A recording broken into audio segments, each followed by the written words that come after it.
Welcome to our channel. నేను యజ్ఞమూర్తి. మనందరికీ తెలిసిన విషయం, ఆల్మోస్ట్ 55 రోజుల నుంచి నడుస్తున్నటువంటి ఒక విషయం, మీడియాలో నిత్య టాపిక్గా ఉంటున్నటువంటి విషయం, రాజ్ తరుణ్ లావణ్య కుటుంబ కథా చిత్రం. సో అది నిజంగా కుటుంబమా కాదా అనే విషయాలు ఒక పక్క నడుస్తూ ఉండగానే ఆ కుటుంబ కథా చిత్రం కాస్త డ్రగ్స్ కథా చిత్రంగా మారినటువంటి వైనం చూస్తున్నాం. లేటెస్ట్గా ఇందులో ఒక మూడో వ్యక్తి మస్తాన్ సాయి అనే అతన్ని నిన్న గుంటూరులో పోలీసులు ఆ డ్రగ్స్ కేసులో అరెస్ట్ చేయటం ఇదంతా కలకలం రేపింది.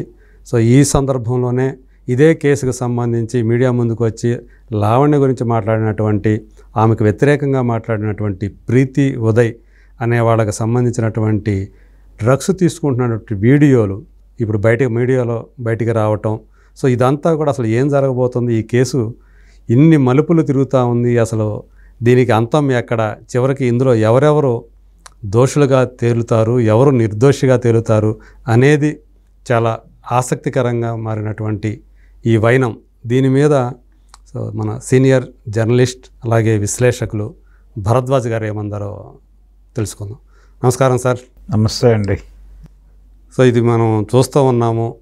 సో అంటే అనేక రోజుకు ఒక కొత్త విషయం బయటకు వస్తూ ఈ కేసు అనేది అంటే వాళ్ళిద్దరి యొక్క పర్సనల్ ఒక అంటే గొడవతో మొదలైంది. నాకు రాజ్ తరుణ్ నాకు ఇవ్వండి అని చెప్పేసి ఆమె డిమాండ్ చేయటం ద్వారా మొదలైనటువంటి ఈ వివాదం అలా ప్రతిరోజు ఏదో ఒక అంశంతో కొత్త అంశాలన్నీ కొత్త మనుషులు బయటకు వస్తూ ఇందులో సో ఇప్పుడు మస్తాన్ సాయి అరెస్ట్ దాకా వచ్చింది. లేటెస్ట్గా ఇందులో మళ్ళీ ప్రీతి అనే అమ్మాయి, ఉదయ్ అనే అతను, వీళ్ళు డ్రగ్స్ తీసుకుంటున్నటువంటి వీడియోస్ సర్క్యులేట్ అవుతూ ఉన్నాయి. సో అంటే అతనే షూట్ చేశాడు అనేది ఇప్పుడు అతను ఫోన్ నుంచి బయటకు వచ్చినటువంటి వీడియోస్ అవి. కాదు, ఇది యాక్చువల్గా లావణ్య లీక్ చేసిందని చెప్పి ఇంకొక వర్షన్ కూడా ఉంది. రకరకాలు ఉన్నాయండి. అయితే లావణ్య కాకపోతే ఇది మస్తాన్ సాయి ఫోన్ నుంచి బయటకు వచ్చాయి అనేది మాత్రం చెప్తున్నారు. అంటే ఇక్కడ మస్తాన్ సాయి ఫోన్ నుంచి బయటకు రావడానికి ఎక్కువ అవకాశం ఉంది. ఎందుకంటే మస్తాన్ సాయి అనే అతను గుంటూరుకు చెందినవాడని ఆల్రెడీ ఎస్టాబ్లిష్ అయిపోయిన ఫ్యాక్ట్ అది. అవును. అతని మీద ఒక కంప్లైంట్ ఇచ్చింది అమ్మాయి పట్టాభిపురం పోలీస్ స్టేషన్లో. అవును, లావణ్య. అవును. సో ఇతను ఎవరు అంటే రావి రామ్మోహన్ రావు గారి అబ్బాయి. రావి రామ్మోహన్ రావు గుంటూరు నగరంపాలెం అని ఉంటుంది, అక్కడ ఒక దర్గా ఉంది. ఆ దర్గాకి ధర్మకర్తగా ఉన్నాడు ఆయన. ఓకే. ఆయన కుమారుడు ఇతను. ఇతను డ్రగ్ పెడలర్. అంటే ఆ ప్రాంతంలో ఒక ప్రముఖమైనటువంటి పేరు నోన్ ఫేసే. ఓకే. నోన్ ఫ్యామిలీనే. ఓకే. నోన్ ఫ్యామిలీ నుంచే వచ్చాడు. అతని చెల్లెలి వివాహానికి అమ్మాయిని తీసుకెళ్ళాడు. అతను తీసుకెళ్ళి అక్కడ ఒక హోటల్లో పెట్టాడు. ఆ హోటల్ నుంచి బయటకు రాలేదు అమ్మాయి, అక్కడే ఉంది. పెళ్లికి వెళ్ళటం అది ఏం జరగలేదు. అక్కడే ఏదో గొడవ జరిగింది వాళ్ళిద్దరి మధ్య. ఆ గొడవ నేపథ్యంలో ఆవిడ పట్టాపురంలో కేసు పెట్టింది. అది ఒక వ్యవహారం, అది అందరికీ తెలిసిన గొడవే. యాక్చువల్గా ఒక పక్క అటు పెళ్లి వేడుక జరిగింది, ఇవన్నీ జరుగుతూ ఉంటే ఇంకో పక్క ఈ కేసు నడిచింది. ఫైనల్గా వీళ్ళు హైదరాబాద్ వచ్చేసారు. వచ్చేసిన తర్వాత ఇదే విల్లాలో, ఇప్పుడు ఏ విల్లాలో అయితే రాజ్ తరుణ్ ఉంటున్నాడో అదే విల్లాలో వీళ్ళిద్దరూ ఘర్షణ పడుతూ ఉండగా, మస్తాన్ సాయి లావణ్య ఘర్షణ పడుతూ ఉండగా తాను వెళ్ళి విడదీసినట్టుగా రాజ్ తరుణ్ చాలా ఎర్లీ డేస్లోనే అడ్మిట్ చేశాడు, చెప్పాడు ప్రపంచానికి. సో వీళ్ళ ముగ్గురి మధ్య ఒక కథ నడుస్తోంది. అదే లావణ్య, మస్తాన్ సాయి, రాజ్ తరుణ్ ఒక ట్రయాంగిల్ స్టోరీ ఉంది, ఒక ట్రయాంగులర్ స్టోరీ నడుస్తోంది. అయితే ఈ ప్రీతి ఉదయ్ వీళ్ళు అతని కస్టమర్లు, మస్తాన్ సాయి కస్టమర్లు. వాళ్ళు ఇతన్ని థ్రెటన్ చేస్తున్నట్టుగా కూడా మెసేజ్లు ఉన్నాయి దానిలో. ఇప్పుడు ఆ ఫోన్లో నుంచి వీడియోస్ బయటకు వచ్చాయని ఎందుకు అంటున్నాం అంటే దాంతో పాటు వాట్సాప్ చాటింగ్ కూడా బయటకు వచ్చింది. అదే ఈ వాట్సాప్ చాట్ అతని ఫోన్లో నుంచి బయటకు వచ్చింది. దానిలో ఈ ప్రీతి అనే ఆవిడ చాలా క్లియర్గా నాకు డ్రగ్స్ ఇమ్మీడియట్గా సరఫరా చేయకపోతే నీకున్న అన్ని లింకులు నేను ఓపెన్గా రోడ్డు మీద పెట్టేస్తాను, మొత్తం లిస్టు బయట పెడతాను, ఎవరెవరు డ్రగ్స్ వ్యవహారంలో ఉన్నారో మొత్తం చెప్పేస్తానని బెదిరించి చాట్ చేసింది ఇతనితో. ఓకే. సో అది జనరల్గానే ఒక హిస్టరిక్ కండిషన్స్లో ఉంటారు ఈ డ్రగ్స్ కన్స్యూమ్ చేసేవాడు. ఆ ధోరణిలో ఆవిడ ఆ మెసేజ్లు పెట్టినట్టుగా మనకు అర్థమవుతుంది. ఆ మెసేజ్లు చూస్తేనే వాళ్ళ టెండెన్సీ అర్థమవుతుంది. అదే తను ఆమె అడ్మిట్ చేసింది, తనంతట తాను నేను డ్రగ్స్ తీసుకున్నా, నాకు లావణ్య అలవాటు చేసింది, రీహాబిలిటేషన్ సెంటర్ కూడా వెళ్ళొచ్చానని కూడా ఆమె చెప్పింది. సో వీళ్ళందరూ ఒక ఈ డ్రగ్స్లో ఉన్నటువంటి ఒక గ్యాంగ్ అనుకుందాం. డ్రగ్ లింక్లు ఉన్నాయి వీళ్ళ మధ్య. అంటే వీళ్ళకి కన్జ్యూమర్లుగా మొదలై నెమ్మదిగా పెడ్లర్లుగా మారిపోతున్నటువంటి ఒక సందర్భం ఉంది. ఈ క్రమంలోనే లావణ్య కూడా ఈ బిజినెస్ చేసింది అనివార్యంగా.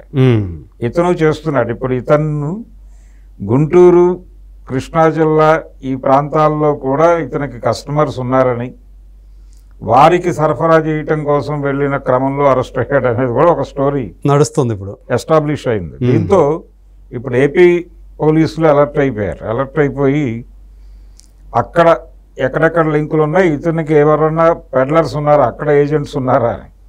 ఇప్పటిదాకా ఒక బిలీఫ్ ఉండేది ప్రపంచంలో, అదేంటంటే నైజీరియన్స్ మాత్రమే డ్రగ్స్ సరఫరా చేస్తారు అని.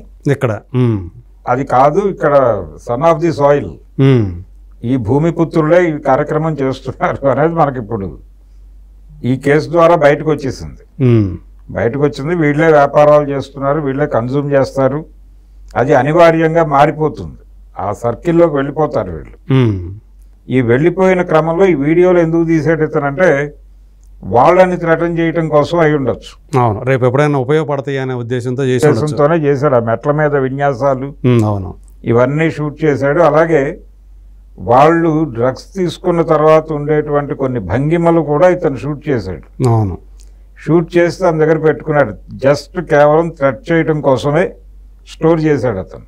అవి బయటకు వచ్చినాయి ఇప్పుడు. అవును, ఇప్పుడు లావణ్య లీక్ చేయటం అనేది కాదు, అదే అంటే అతని ఫోన్ నుంచి ఈమె తను తీసుకుంది, డౌన్లోడ్ చేసుకొని పెట్టుకుంది అని ఒక వర్షన్ వినిపిస్తూ ఉంది. ఎప్పుడో చేసుకుని ఉండొచ్చు, వాళ్ళిద్దరు రిలేషన్లో ఉన్నారు కాబట్టి ఆ చొరవతో చేసి ఉండొచ్చు. కానీ ఈ అరెస్ట్ తర్వాత బయటకు వచ్చిన కథనాలు ఇవన్నీ కూడా. ఎందుకంటే పోలీసులు అనేవాళ్ళు అసలు ఆయన ఫోన్ని సీజ్ చేయడం జరగలేదు, పోలీసులు ఇవన్నీ బయట పెట్టడం జరగలేదు అని అంటున్నారు. అదొక కథనం. వాట్సాప్ చాట్ బయటకు వచ్చింది. వాట్సాప్ చాట్ అదే అవును, వాట్సాప్ చాట్ బయటకు వచ్చింది అంటేనే అది వాళ్ళ కస్టడీలో ఉన్నట్టుగానే మనం అర్థం చేసుకోవాల్సి ఉంటుంది. అంటే మరి పోలీసులు నిజంగానే దాన్ని లీక్ చేస్తారంటారు? అట్లా బయటకు వచ్చేసింది కదా. ఇప్పుడు మనకి ఇక్కడ హైదరాబాద్లో ఒక ప్రొడ్యూసర్ డ్రగ్స్ అమ్ముతున్నాడని చెప్పి పట్టుకున్నారు ఈ మధ్య కాలంలోనే. అవును, అతని కాల్ డేటా బయటకు వదిలేరుగా పోలీసులు. అతనికి దేనికోసమో ఫోన్లు చేసినటువంటి సినిమా వాళ్ళ పేర్లు కూడా టీవీ ఛానల్స్ లో స్క్రాల్ అయిపోయినాయి. అవును, ఆ రోజుల్లో మన అది పెద్ద యాక్ట్రెసెస్, అవును చాలా మంది నోన్ యాక్ట్రెసెస్ పేర్లన్నీ. అంటే ఆయన ఎవరైతే కాల్స్ ఉన్నాయో ఆయన ఎవరైతే సేవ్ చేసి పెట్టుకున్నాడో, సేవ్ కూడా కాదండి, కాల్ డేటా జనరల్ గా ఆయనకు ఆ టైంలో ఫోన్ చేసినటువంటి వాళ్ళందరి పేర్లు వచ్చి, అవును, వాళ్ళు డ్రగ్ కన్జ్యూమర్లుగా బయటకు వచ్చేసారు. అవును, దాంతో వాళ్ళందరూ గగ్గోలు పెట్టారు. ఇదేమిటి, మేము రకరకాల పనుల మీద, ఇప్పుడు అతని దగ్గర నుంచి వాళ్ళకి రావాల్సిన డబ్బులు ఉండొచ్చు, అవును, ఇతర లావాదేవీలు ఉండొచ్చు, ఉండదు, కేవలం అది ఒక్కటే కాదుగా. సో అలా ఎలా ఓపెన్ చేస్తారు మీరు అని చెప్పి గొడవ పడ్డారు. అదే పద్ధతిలో ఇది కూడా బయటకు వచ్చి ఉండొచ్చు. ఓకే, పోలీసులు అన్ని గోప్యంగా ఉంచుతారు అని అనుకోవడానికి ఆస్కారం లేదు. కూడా కొంత అవును లీకులు ఉంటాయి. ఆ లీకుల్లో నుంచి ఇవి బయటకు వస్తాయి, అవి ఇష్యూస్ అవుతాయి. అదే ఇది ఒక గందరగోళం ఉంది. అది లావణ్య నుంచి బయటకు వచ్చిందా, ఇతని నుంచి బయటకు వచ్చిందా అనేది పక్కన పెట్టేస్తే, అదే కంటెంట్ అయితే మార్కెట్లో ప్రస్తుతం సర్క్యులేషన్ లో ఉంది. వాళ్ళ మధ్య ఘర్షణలు ఉన్నాయి, స్నేహము ఉంది. అదే ప్రతి ఒక్కరూ అవతల వాళ్ళని కంట్రోల్లోకి తీసుకోవడానికి కావలసిన ఎక్విప్మెంట్ అంతా దగ్గర పెట్టుకున్నారు ప్రతి ఒక్కరు. అవును, ఎవరికి వాళ్ళు. అంటే ఒక విచిత్రమైన క్రైమ్ వరల్డ్లో తిరుగుతున్నారు వీళ్ళు. ఈ స్నేహాలే ప్రమాదకరంగా మారతాయి, ఇవి హత్యలకు కూడా దారితీసేటువంటి పరిస్థితికి వెళ్తాయి. వీళ్ళ మూడు ఎలా స్వింగ్ అవుతుందో చెప్పలేము. అనుక్షణం స్వింగ్ అయ్యేటువంటి మూడ్స్లో ఉంటారు వీళ్ళు. చాలా ప్రమాదకరమైనటువంటి పరిస్థితుల్లో ఉన్నారు వీళ్ళు. సో ఇతని కండిషన్ ఇప్పుడు మస్తాన్ సాయి మస్తాన్ రావు అంటున్నారు అసలు పేరు రావి. మీరు చెప్పాడు ఇంటి పేరు, మీరు చెప్పింది ఇందాక చూస్తే కరెక్ట్గానే సెట్ అయింది అది. సో అది కండిషను. దీని ద్వారా మనకు అర్థమయ్యేటువంటి విషయం ఏంటంటే డ్రగ్ కన్జ్యూమింగ్ అనేది పెద్ద అంటే జనాలు ఈ కేసులు బయటపడినప్పుడు కంగారు పడుతున్నారు, కానీ సొసైటీలో చాలా విపరీతంగా లోతుల్లోకి వెళ్ళిపోయినటువంటి సమస్య ఇది. అదే అంటే ఇది చూస్తుంటే నిజంగానే చాలా ప్రమాదకర స్థాయిలోకి ఈ డ్రగ్ ఇష్యూ అనేది, డ్రగ్స్ అనేవి జనాల యూత్లోకి వెళ్ళిపోయింది ప్రధానంగా అనేది మనకు బాగా అర్థమవుతున్నటువంటి విషయం అనుకుంటా. మీకు గుర్తుంటే విశాఖపట్నంలో జగన్మోహన్ రెడ్డి గారు అధికారంలో ఉన్న రోజుల్లో వైజాగ్ దగ్గర ఉన్నటువంటి ఒక ప్రైవేట్ పోర్ట్లో దాదాపు 4 కంటైనర్లు డ్రగ్స్ దొరికాయి అనేది ఒక వార్త వచ్చింది. తర్వాత అది ఏమైపోయిందో ఎవరికి తెలియదు. చంద్రబాబు నాయుడు గారు సీఎం అయిన తర్వాత, కూటమి ప్రభుత్వం ఏర్పడిన తర్వాత కాకినాడ పోర్ట్లో 4 కంటైనర్లే, మళ్ళీ సేమ్ నెంబర్ డ్రగ్స్ దొరికినాయని చెప్పి వార్త వచ్చింది. దానికి ఫాలో అప్ లేదు. ఓకే, ఎక్కడికి వెళ్తున్నాయి డ్రగ్స్ అన్ని దొరుకుతున్నాయనే వార్త వస్తుంది. తర్వాత ఇక్కడ మీకు ఫిలిం నగర్లో కూడా అరెస్టులు అయిన వాళ్ళు ఎవరికి ఆ కేసులు ఫాలో అప్ ఏమిటో తెలియట్లే. అవును, ఏ కేసు ఏం జరుగుతోందో ఎవరికి తెలియదు. సడన్గా ఇప్పుడు ఆ పూరి జగన్నాథ్ని వాళ్ళని అరెస్టులు చేసినటువంటి case one fine morning court వీళ్ళందరి మీద ఏ రకమైన ఆధారాలు లేవని చెప్పి నిర్దోషులు అని చెప్పేసి క్లీన్ చిట్ ఇచ్చేసారు, పంపించేసింది. అవును. సో ఆ వార్త బయటకు వచ్చింది. అంతకు ముందు వరకు వీళ్ళందరూ డ్రగ్ కన్జ్యూమర్లుగానే ప్రపంచం అంతా రిజిస్టర్ చేసుకుంది కదా. అవును, ఇది ఈ డ్రగ్స్ కేసులో ఒక రకమైనటువంటి మిత్ని ప్రపంచంలో పంపు చేయడానికి ట్రై చేస్తున్నారు. వాంటెడ్ గానే జరుగుతోంది. ఓకే, డ్రగ్స్ అనేవి చాలా సిగరెట్లు తాగినంత ఈజీగా దొరుకుతున్నాయి అవి అనేది వాస్తవం. ఇప్పుడు ఈ 8 కంటైనర్ల డ్రగ్స్ సర్క్యులేషన్ లో ఉన్నాయి. డ్రగ్ సర్క్యులేషన్ వెనకాల ఈ పెడలర్స్ వీళ్ళు కాదు, పొలిటికల్ లీడర్స్ సపోర్ట్ లేకుండా ఇది జరిగే అవకాశం లేదు. అంత స్థాయిలో జరిగే అంత కంటైనర్లు వచ్చే అంత సీన్ ఉండదు మామూలుగా వాళ్ళు లేకపోతే. లోకల్ పొలిటీషియన్స్ సపోర్ట్ లేకుండా డ్రగ్ సర్క్యులేషన్ అనేది జరిగే ఛాన్సెస్ లేవు. ఓకే, కానీ వీళ్ళు ఏ నెరేటివ్ ప్రమోట్ చేస్తున్నారు? వాంటెడ్గా డ్రగ్స్ అనేవి నైజీరియన్స్ మాత్రమే సరఫరా చేస్తారు, డ్రగ్స్ కన్జ్యూమ్ చేసేది కేవలం ఫిలిం నగర్ వాళ్లే, సినిమా వాళ్ళు మాత్రమే డ్రగ్స్ తీసుకుంటారు అన్నట్టుగా ప్రొజెక్ట్ చేస్తారు. ఈ నేరేటివ్ని ప్రపంచం ముందు పెట్టి దీని వెనకాల దీని మీద రాజకీయ నాయకుల వ్యాపారం ఉంది. ఓకే, సో దాని మీద ఫోకస్ పెట్టాలి ప్రపంచం. ఎలా వస్తున్నాయి డ్రగ్స్? ఇప్పుడు ఇక్కడ రాడిసన్ పబ్ లో డ్రగ్స్ దొరికినాయి. ఆ రోజు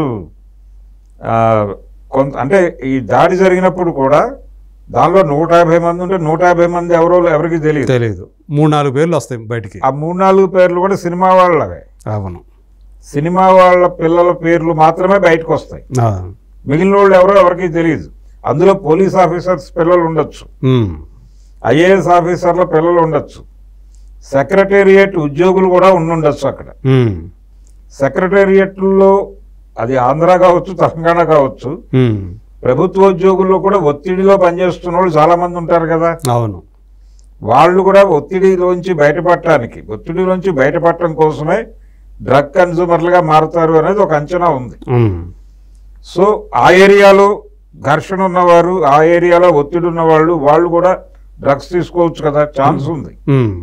కానీ ఎందుకు ఫిలిం నగర్ మాత్రమే డ్రగ్స్ తీసుకుంటుంది అన్నట్టు ఈ డిపార్ట్మెంట్ కూడా అదే ఎందుకు ప్రొజెక్ట్ చేస్తుంది? ఈ వ్యాపారం చేసుకోవడానికి ఇబ్బంది లేకుండా చేసుకోవడానికి ఈ నేరేటివ్ని అదే డంప్ చేస్తున్నారు ప్రజల బుర్రల్లో, ఇంజెక్ట్ చేస్తారు. డ్రగ్స్ ఎవరు తీసుకుంటారు? ఏకవాక్య తీర్మానం లేకపోతే 1 మార్కు ప్రశ్న అంటే ఫిలిం నగర్ అని రాసేయాలి. సినిమా వాళ్ళు మాత్రమే డ్రగ్స్ కన్జ్యూమ్ చేయును. అలాగే డ్రగ్స్ ఎవరు సరఫరా చేస్తారంటే నైజీరియన్స్ చేస్తారు. ఇది నేరేటివ్. ఇప్పుడు ఇది అన్ని తప్పని ప్రూవ్ అవుతున్నాయి నెమ్మదిగా ఈ గొడవలో. ఇప్పుడు ఈ రావి మస్తాన్ రావు అనే అతను, ఈ సాయి మస్తాన్ రావు అనే కుర్రాడు ఇతను సరఫరా చేస్తున్నాడు, వీళ్ళు చాలా పెద్ద సంఖ్యలోనే చేస్తున్నారు అనేది కూడా బయటకు వచ్చేసింది. హైదరాబాద్ లో ఇతనికి చాలా లింకులు ఉన్నాయి దానికి సంబంధించి. అంటే ఇక్కడ సరుకు తీసుకుని అతను తీసుకెళ్లి అక్కడ డెలివరీ చేస్తున్నాడు. ఈ బిజినెస్ లోనే ఆవిడ కూడా ఉంది. నిజానికి వాళ్ళు చెల్లెలి పెళ్లి ఆ వివాహం కోసం వెళ్ళాము, హోటల్ రూమ్ తీసుకున్నాము, దాదాపు 1 వీక్ ఉన్నాము అని చెప్పారు. అప్పుడు మేబీ నా అనుమానం నిజమైతే నిజానికి ఈ బిజినెస్లో భాగంగానే వెళ్ళుండొచ్చు వాళ్ళు. ఓకే, ఇద్దరు. ఇవన్నీ ఎందుకు ఇలా బయటకు వస్తాయి అంటే ఈ కేసు ఇప్పుడు బయటకు రావడం, దీంతో లావణ్యం లింక్ చేసి ఆల్రెడీ ఎస్టాబ్లిష్డ్ ఫ్యాక్ట్ అది. ఆల్రెడీ అమ్మాయి డ్రగ్ కన్జ్యూమ్ చేస్తుంది, లేకపోతే అమ్మాయి అమ్ముతుంది అనేది ఆల్రెడీ ఎస్టాబ్లిష్ అయిపోయి ఉంది. ఇప్పుడు కొత్తగా ఇతను అరెస్టు ద్వారా ఆ అమ్మాయిని ఏదో ఎక్స్పోజ్ చేసేది ఏమీ లేదు. అదే అంతా ఓపెన్గానే ఉంది విషయం. కానీ ఇప్పుడు మళ్ళీ రాజ్ తరుణ్ యాక్టివ్ అవుతాడు. రాజ్ తరుణ్ యాక్టివ్ అవుతాడు. అతని ఫ్రెండ్ శేఖర్ భాష యాక్టివ్ అవుతాడు. ఇప్పుడు మళ్ళీ మీడియా ముందుకు వస్తాడు. ఆయన అటాక్ చేస్తాడు. అంటే ఏం జరుగుతోంది ఈ టోటల్ గొడవలో అంటే ఒక ప్రాపర్టీ తాలూకా గొడవ ఏదో ఉంది వీళ్ళ మధ్య. అంటే వీళ్ళు 7 సంవత్సరాలు కలిసి ఉన్నారు కదా, 11 ఏళ్ళని అమ్మాయి అంటుంది, 7 ఏళ్ళని ఇతను అంటున్నాడు రాజ్ తరుణ్. అదే 7 ఏళ్ళకి కన్ఫైన్ అవుదాం మనం. అంటే 2002 నుంచి లేదు అనేది అక్కడ అవుతోంది. So what ever it may be 7 yearsకి మనం కన్ఫైన్ అయితే 7 సంవత్సరాల రిలేషన్షిప్లో వాళ్ళిద్దరూ కలిసి అక్వైర్ చేసినటువంటి ప్రాపర్టీస్ మరొకటో ఏదో ఆర్థిక లావాదేవీలు ఉన్నాయి వాళ్ళ మధ్య. తనకి రావాలి అనుకుంటోంది అమ్మాయి, చాలా ప్రాపర్టీ ఏదో రావాలి, డబ్బులు రావాలని అనుకుంటోంది. ఎందుకంటే తన భర్త కాబట్టి తనకు సంబంధించిందంతా ఆయనకు సంబంధించిందంతా నాకు కూడా చెందుతుంది అన్నట్లు. అతనికి సంబంధించింది తనకు చెందటం కాదండి, తన షేరే కామన్. అంటే ఇద్దరు కలిసి అక్వైర్ చేసినటువంటి ప్రాపర్టీలో ఓకే తనకి రావాల్సిన తన వాటా దాని గురించి డిమాండ్ పెట్టి ఉండొచ్చు. వీళ్ళు ఘర్షణ పడిన తర్వాత అది ఎందుకు బయటకు వచ్చింది, ఈ అమ్మాయి ప్రతిపాదనని ఆయన అంగీకరించుకున్నాడు రాజ్ తరుణ్. అంటే ఇంత కాదు నీకు రావాల్సింది ఇంతే అని చెప్పుకుంటాడు. దానికి అమ్మాయి అంగీకరించే పరిస్థితిలో లేదు, ఉండదు. ఓకే, దాంతో ఈ విషయాన్ని రోడ్డు మీద పెడితే ఇతను భయపడతాడు అని అనుకుంది అమ్మాయి. భయపడి తనకు సరెండర్ అవుతాడు, తద్వారా తన టార్గెట్ ఫుల్ఫిల్ అయిపోతుంది, వెళ్ళిపోవచ్చు అనుకుంటుంది. ఇతను నిలబడ్డాడు. ఇప్పుడు దాకా ఎలాగైతే గుంభనంగా ఉండిపోయాడో అలాగే, ఎందుకంటే తన పరువు ఇది గుంభనం కాదండి, గొడవ డిస్ప్యూట్ మొదలైన 1 వీక్లోనే బ్రేకప్ ఇది మార్కెట్లోకి వచ్చింది. గొడవ ప్రారంభమైన అరగంట కంటే వాళ్ళు హోల్డ్ చేసే అవకాశం లేదు. అంటే నేననేది ఏంటంటే ఆ అమ్మాయి పోలీస్ కేసు పెట్టేంత దాకా నేననేది అంతే. సో ఆ పెట్టకముందు ఇదంతా మీరు చెప్పిందంతా జరిగి ఉండొచ్చు. ఈ ఘర్షణ పడి ఉంటారు వాళ్ళు ఏదో ఒక విషయంలో. జనరల్గా వాళ్ళిద్దరి మధ్య ఏదో గొడవ వచ్చింది, ఏదో విషయం మీద కావచ్చు.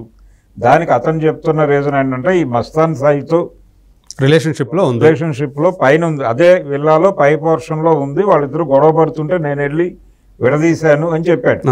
చెప్పి అమ్మాయిని కిందకు తీసుకొచ్చాను, నా దగ్గరే ఉంచానని చెప్పాడు. సో ఇతనికి తెలిసే ఇదంతా నడుస్తోంది, దాన్ని అతనే అడ్మిట్ చేశాడు. కాబట్టి ఈ ఘర్షణ జరిగిన టైంలో ఈ సెటిల్మెంట్కు సంబంధించి వాళ్ళ మధ్య అవగాహన కుదరకపోవడం వలన ఆ అమ్మాయి అతన్ని థ్రెటన్ చేయటం కోసం ఈ గొడవని రోడ్డు మీద పెట్టింది. అతను దీన్ని ఫైట్ అవుట్ అనుకున్నాడు, దీన్ని పోరాడి ఏదో ఒకటి చేద్దాం అనుకుని అతను ఒక మార్గాన్ని ఆశ్రయించాడు. అదేంటంటే ఈ అమ్మాయికి సంబంధించిన చరిత్ర అంతా మార్కెట్లో పెట్టడం ద్వారా ఇప్పుడు ఆ అమ్మాయి జనరల్గా ఒక అబ్బాయి మీద ఒక అమ్మాయి ఎలిగేషన్ చేస్తే సమాజం ఆ అమ్మాయి వైపు నిలబడుతుంది. కాబట్టి ఆ అమ్మాయిని ఒంటరిని చేయాలంటే నైతికంగా ఆ అమ్మాయిని టార్గెట్ చేయాలి అని అనుకున్నాడు ఇతను. అది వ్యూహం, బలహీనపరచాలి. నైతికంగా దెబ్బ కొట్టేస్తే సమాజం అమ్మాయి వెనకాల నిలబడదు.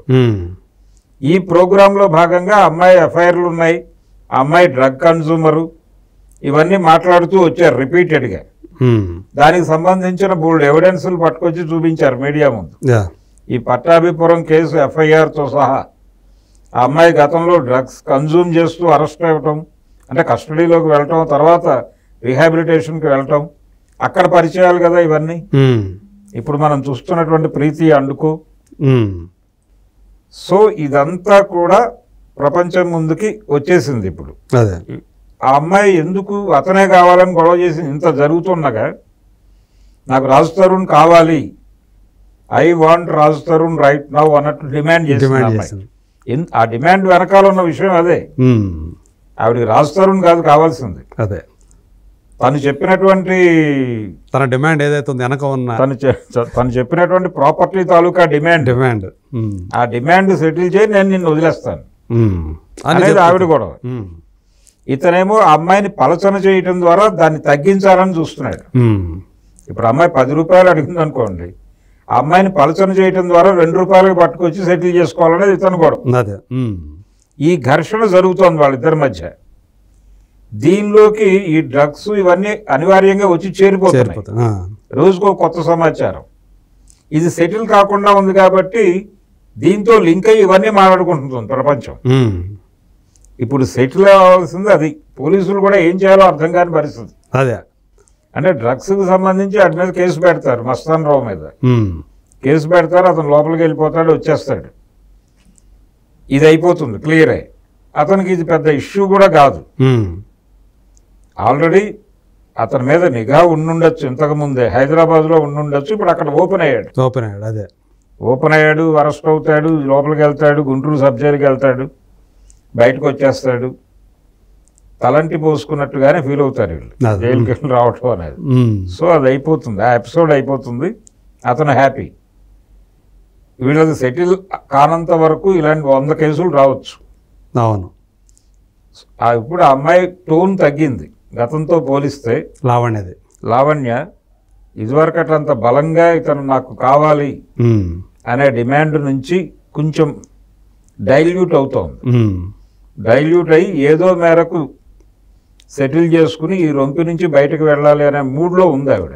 లేటెస్ట్గా మాట్లాడిన దాన్ని చూస్తే రాజ్ తరుణ్ అయితే ఎప్పుడు డ్రగ్స్ తోటి సంబంధం లేదు, రాజ్ తరుణ్ ఆ విషయంలో మంచోడు అన్నట్టుగా చెప్తుంది ఇప్పుడు. అవును, ఇప్పుడు కూడా అదే అంటే కొంచెం అమెక్బుల్గా సెటిల్ చేసేసుకుని బయటకు వెళ్ళిపోదాం అనే మూడ్లో ఉంది అమ్మాయి.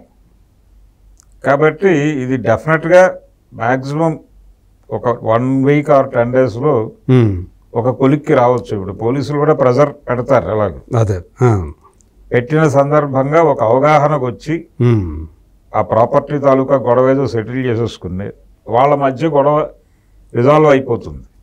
అది అయిపోయిన తర్వాత పర్సనల్గా ఈ డ్రగ్స్ కేసులు ఇవన్నీ వేరే గొడవ. ఈ పంచాయతీ వేరు, ఈ పంచాయతీ వేరు, ఇదేమో పర్సనల్ అఫైర్ అనే చెప్తోంది అమ్మాయి. అవును, దీని గురించి ఎందుకు హైలైట్ చేస్తున్నారని కూడా మాట్లాడుతోంది. మా పర్సనల్ స్పేస్లోకి వస్తున్నారు అనేది ఈ మధ్య తరచూ వినిపిస్తున్న మాట. అది లావణ్య ఎపిసోడ్లోనూ వినిపించింది, అలాగే విజయసాయి కేసులోనూ విన్నాం, మనం దువ్వాడ కేసులోనూ వింటున్నాం, ఇంకో 3-4 కేసులు ఇలాంటివి వస్తాయంటున్నారు, వాటిలో కూడా వింటాం. అంటే రకరకాల కామన్ ఫ్యాక్టర్లు కనిపిస్తున్నాయి కేసులన్నిట్లోనూ. వీటన్నిటిలోనూ సుప్రీంకోర్టు జడ్జిమెంట్ను కోట్ చేయటం అనేది కూడా కామన్గా నడిచిపోతుంది. అంటే విక్టిమ్స్ ఎవరైతే విక్టిమైజ్ అవుతున్నారో వాళ్ళు మీడియా ముందుకు వచ్చిన సందర్భంలో సుప్రీంకోర్టు అడల్టరీ మీద ఇచ్చినటువంటి జడ్జిమెంట్ను ప్రస్తావిస్తున్నారు వాంటెడ్గా. ఇలా రకరకాల ఫ్యాక్టర్స్ నడుస్తున్నాయి ఈ కేసుల మీద. ఓకే, అయితే ఈ కేసులు వీటి మీద ఎక్కువ ఇది చూపించడం వల్ల, దృష్టి పెట్టడం వలన చర్చించాల్సినటువంటి విషయాలు పక్కదారి పెట్టిపోయి ఈ విషయాల మీద ఎక్కువ కాన్సన్ట్రేషన్ పెరిగిపోతుంది మీడియాలో. అంటే చాలా జరిగినాయి ఈ మధ్య. వరల్డ్ బ్యాంక్ నుంచి ప్రతినిధి బృందం ఆంధ్రప్రదేశ్ సందర్శించి అమరావతి 40,000 కోట్లు అని చెప్పి వీళ్ళు ప్రతిపాదన చేసి, వాళ్ళు ఆల్రెడీ ఆర్థిక మంత్రి ప్రతిపాదించిన 15,000 కోట్లు ముందు ఇచ్చినా చాలు అని వీళ్ళు చెప్పి విజన్ 2050 అని చెప్పి ఒక సిద్ధాంతం చేసి చంద్రబాబు గారు కొత్త పారిశ్రామిక విధానం అని చెప్పి ఇన్ని జరుగుతున్నాయి అక్కడ. దాని గురించి ఎక్కడా చర్చ లేదు, అదేం పట్టట్లేదు, ఎవరికేం పట్టట్లేదు. ఆయన కొత్తగా ప్రకటించినటువంటి పారిశ్రామిక విధానంలో నీతి ఆయోగ్ ఇవన్నీ ప్రాపర్గా ఇంప్లిమెంట్ జరగాలి అనటం చూస్తే ఆయన కేంద్ర ప్రభుత్వానికి చాలా భారీగా సరెండర్ అయ్యాడు చంద్రబాబు అనేది అర్థమవుతుంది. వీటి మీద ఏ టీవీ ఛానల్లోనూ డిస్కషన్ లేదు, మొత్తం తీసేసి ఇవే నడుపుతున్నారు అందరూ. లావణ్య, రాజ్ తరుణ్, లేకపోతే దువ్వాడ, లేకపోతే మరొకటి ఇప్పుడు ద్వారంపూడి ఫ్రెష్గా రాబోతుంది, అది ఎజెండాలోకి రాబోతున్న అంశం. ఇవన్నీ మాట్లాడేసుకుంటున్నారు, ఇవే జరుగుతున్నాయి మీడియాలో అని చెప్పి అందరూ మాట్లాడేస్తున్నారు. చివరికి మిసెస్ వేణుస్వామి కూడా అదే మాట అన్నారు. అవును. మీడియా మాట్లాడాల్సింది మానేసి మిగిలిన విషయాలు మాట్లాడుతుందని. అందుకని ఇప్పటికైనా సరే ఈ గొడవ పోలీసులకు అప్పచెప్పి 2 తెలుగు రాష్ట్రాల్లో రకరకాల పొలిటికల్ డెవలప్మెంట్స్ జరుగుతున్నాయి, వీటి మీద కొంచెం డిస్కషన్ చేసుకుంటే మంచిది. జనాల గొడవలు పట్టించుకుని ఈ అక్రమ సంబంధాలు, డ్రగ్స్, ఈ గొడవ ప్రధానంగా దీని వెనకాల ప్రతి ఎపిసోడ్ వెనకాల దువ్వాడ కేసులోనూ అక్రమాస్తుల గొడవే. అది ఆ ఇల్లు ఖాళీ చేయటం ఆ గొడవ కాదు, అది బయటకు మాట్లాడుతున్నారు. అది 600 కోట్ల ఎపిసోడ్. అది ఓకే. 600 కోట్లలో బినామీ పేర్లతో రకరకాల వ్యక్తుల దగ్గర ఉన్నాయి. వాటి చిట్టా బయట పెట్టి మాకు సెటిల్ చేయండి అనేది వాణి గారి. అందులో కొన్ని ప్రాపర్టీస్ ఆవిడ పేరుతో ఉన్నాయి, మాధురి పేరుతో ఉన్నాయని కూడా ఒక క్లైమ్ ఉంది. Okay, already రాసేసారని. సో అదొక ఆస్తి గొడవ. ఇక్కడ లావణ్యది ఒక ఆస్తి గొడవ. ఈ అక్రమ సంబంధాలకు సంబంధించిన ప్రతి కేసు వెనకాల ఆస్తి వివాదం మాత్రమే ఉంది. సో ఇవన్నీ సెటిల్ అవ్వాలి. ఈ గందరగోళం మధ్య చాలా డ్రామాలు నడిచిపోతున్నాయి. ఓకే, అది మస్తాన్ సాయి అరెస్ట్ వెనకాల జరుగుతున్న విషయం అయితే ఇది. Thank you sir, thank you so much.